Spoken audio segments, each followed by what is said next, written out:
Welcome to the Diary of a Manager, your go-to resource for actionable managing tips, insights on management concepts, and effective ways on how to manage yourself.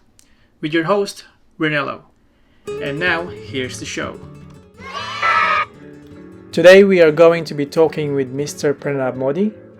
He is a finance operations manager in the logistics industry. He has extensive knowledge in managing people across the retail and logistics industries. Today he's going to be sharing some tips on how to become a manager from being an employee. He is also going to share some insights about the Australian workplace compared to the overseas environment, and also how to deal with changes and how to efficiently bring forth changes in a business or in a department, and also the need for the business to support employees who are transitioning to become a manager.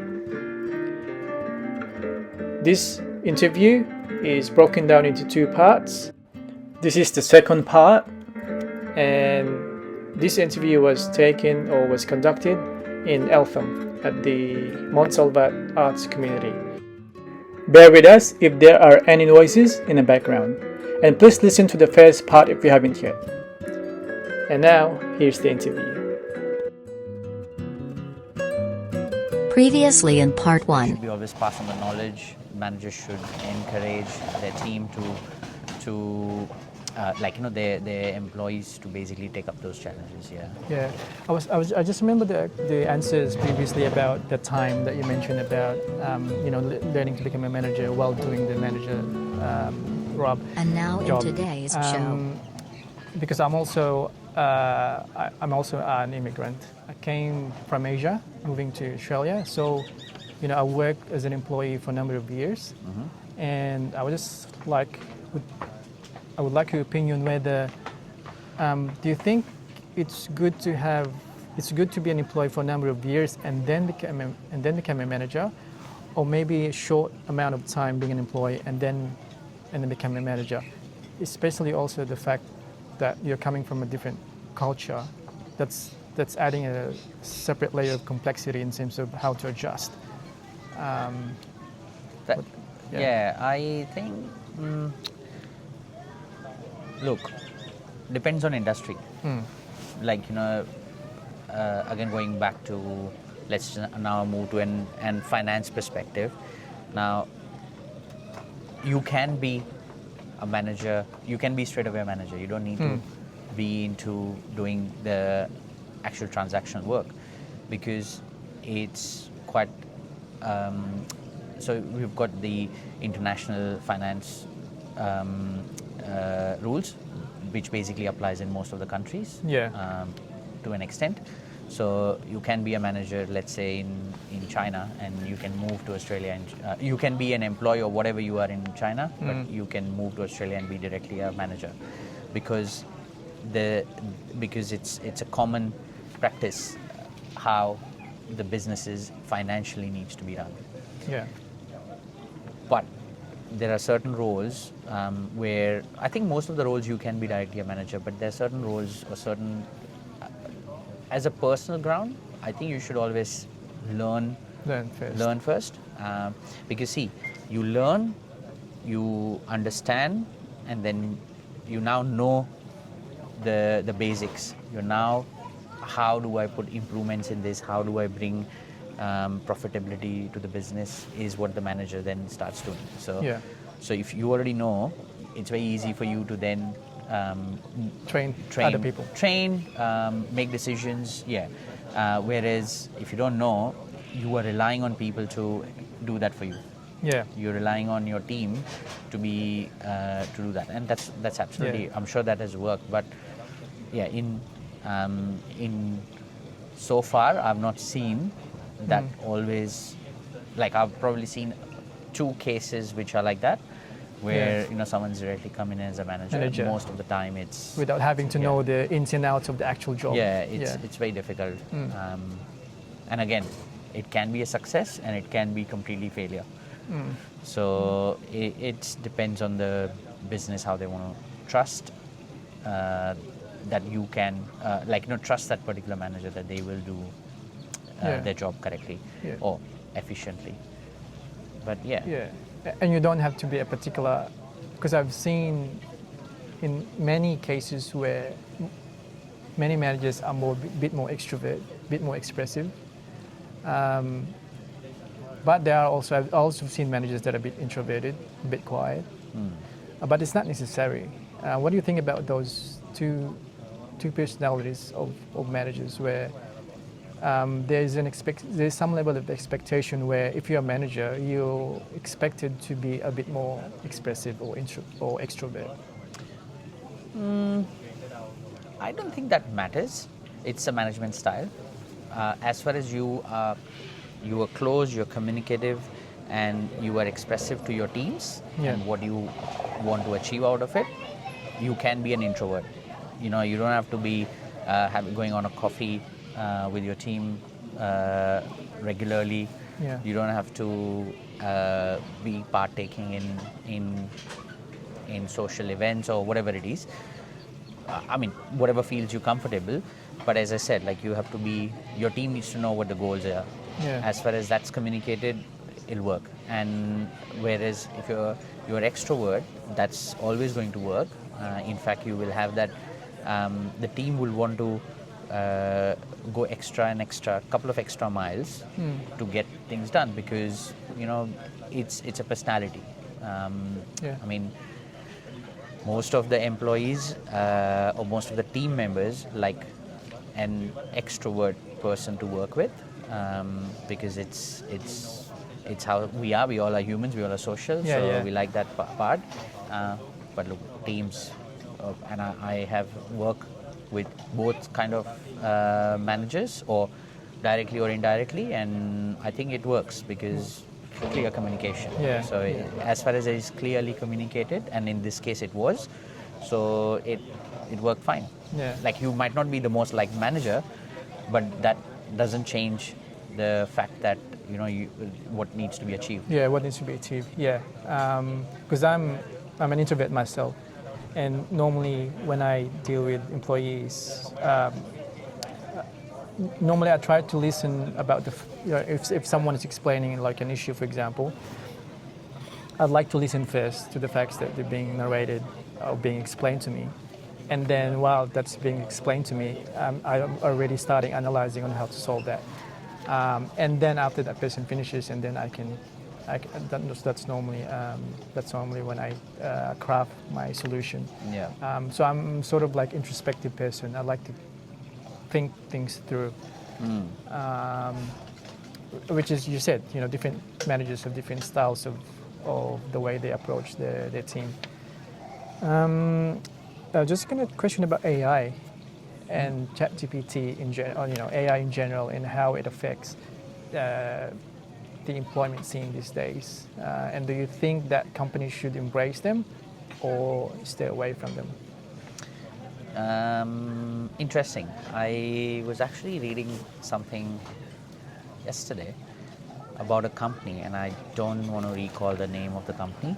Anyways, so back in, I think it was, let's just say 2 years ago, they were all human beings working and doing stuff, and the company was worth, let's say, 200 million. And down the track now, it's actually in the debt, because they replaced every role with an AI, and it's in a debt. So it can work with you or it can work against you. Companies should embrace AI because that's the technology going forward, but it's a watch and act kind of behavior. We can't just completely rely because it's cheap, it's working right now.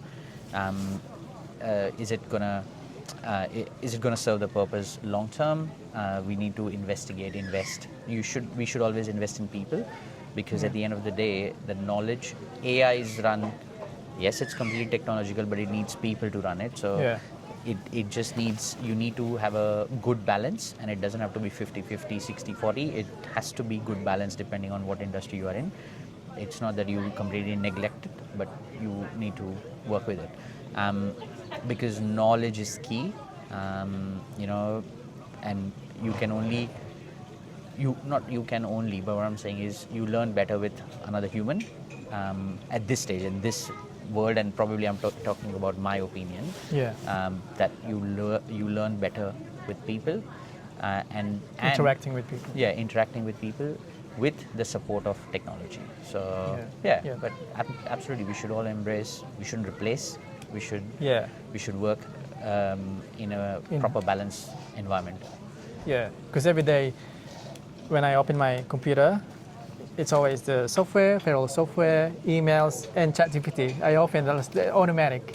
Yeah, It's, and it does it's help. part of my routine. Yeah, it's absolutely help. Like, it just, if it saves time, why not?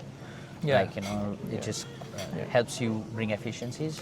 We need to use it, but it's not like, okay, well, you can completely replace it. Yeah. So that's my view. Yeah. Sometimes the answers in ChatGPT are incorrect, which I have to be mindful of, because sometimes, especially when asking about what are the rates for this particular award or industry, and then sometimes I have to actually ask ChatGPT again. Oh, please check again and make sure that this is the current rate. Yeah. And then sometimes ChatGPT would say, "Oh, apologies, I give you the wrong rate." Yeah. So just be mindful of that fact, because sometimes ChatGPT pulls it up from different places that may not really be up to date. I was just going to touch about company politics, company culture, and whether it's important to be aware that there is company culture, company politics in every company, and how to navigate around that. Sure. So,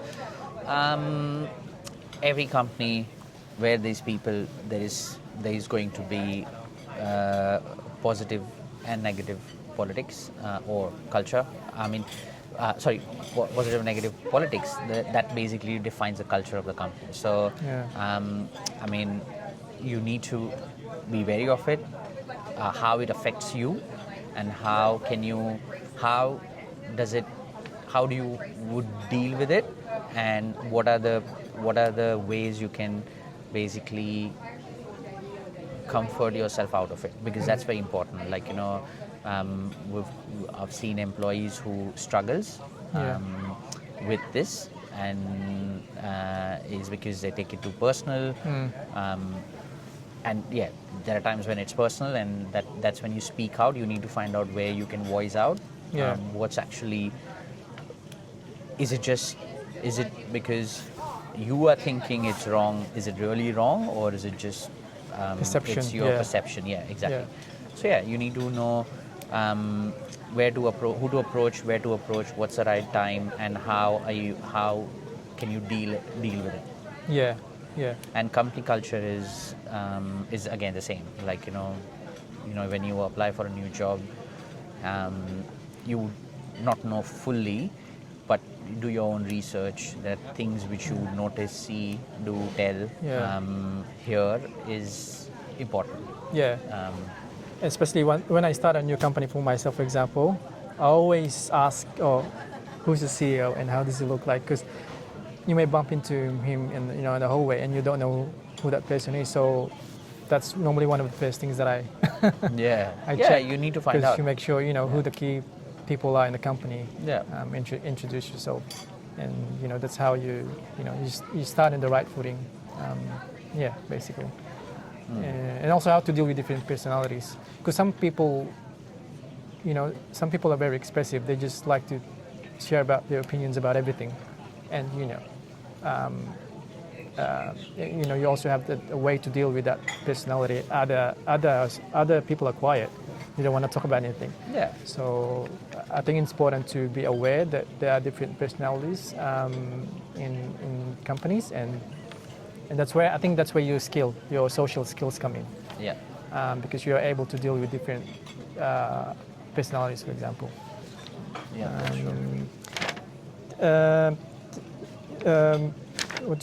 I just got to check about stress. I think that's the last point. I know we mentioned about stress from the beginning, and while being an employee or being a manager, there's always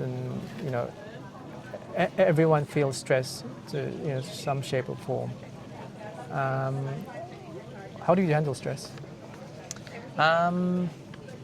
Look, what do you define stress? Because are you defining pressure as stress, work pressure as stress? I think that's something you can tackle or handle with making some small changes, adjustments in how you take them on. So there are deadlines, there are requirements which you need to do, and I always tell people that you need to first define what's the most important, okay, and you see your stakeholders, see what you need to do. If the thing which is important should always be on your top priority, because that is what is required to be done, and that is a stress, but it's a pressure, time pressure. So you need to make some changes in your time management, in your ability to do things, trust in what you're doing. Of course, if you're doing first time, you take extra time, but then how are you going to bring efficiencies for your second, third, fourth time? That how am I going to make sure that it's not pressure, it's just work, and I need to manage it well. Apart from that, work stress is absolutely a thing. It is day in, day out. How do I manage that kind? Is you Time need management, to, as you said. time management. I delegate. Yeah. You need to find that trust in your Employees, team yeah. and your employees, that you need to delegate. You need to see whether is it something you need to do it, or is it something you need to tell your team to do it.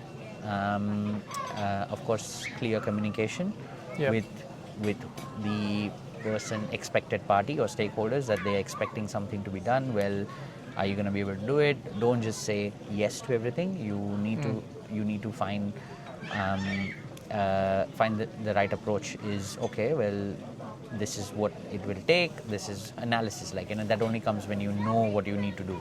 Yeah.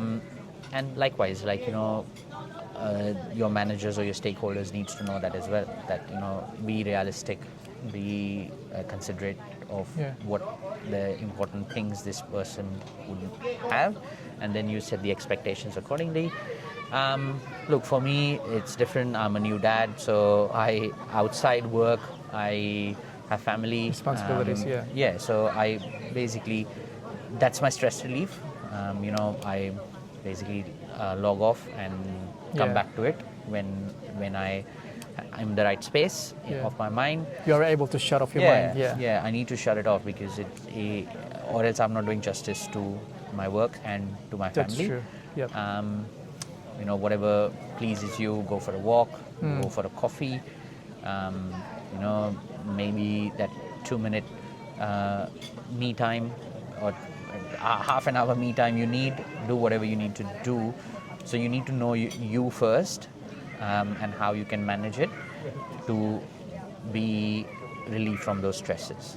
Yeah. Yeah.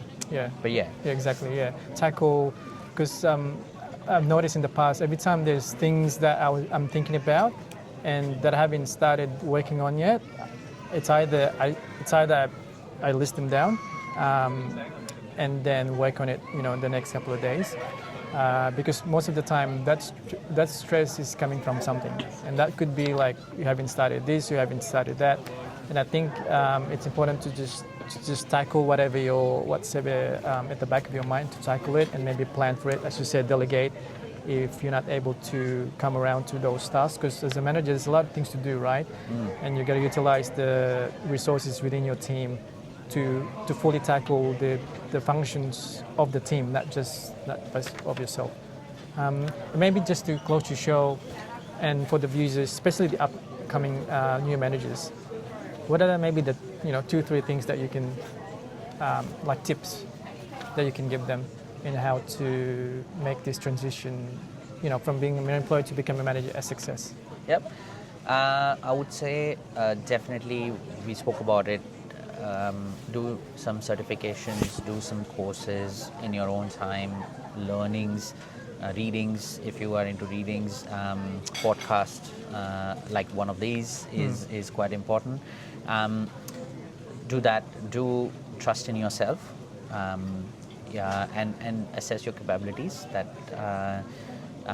what will make you successful, and you know, take constructive feedbacks, like, you know, ask for feedbacks, that what do I need to do, how do I do it, like, you know, ask questions, you know, Learn from other managers. learn from other managers, learn from your own manager, learn from like, you know, see, like, you know, there are things which I don't know, I cannot physically explain you, but I always, you know, even at current workplace, I look at other managers who are not relevant to my my work environment or department, but I watch them how they operate, and you know, you need to see, learn.